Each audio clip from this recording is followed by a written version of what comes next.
I will salvage the USB cable. That connector is not much useful for anything, but let's see what's inside. We turn this into a teardown. These buttons, you could keep them.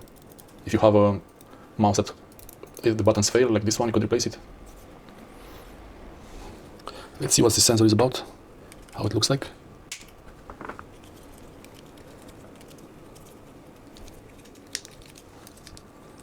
Can I just pull it like this? I think maybe I could. Not sure.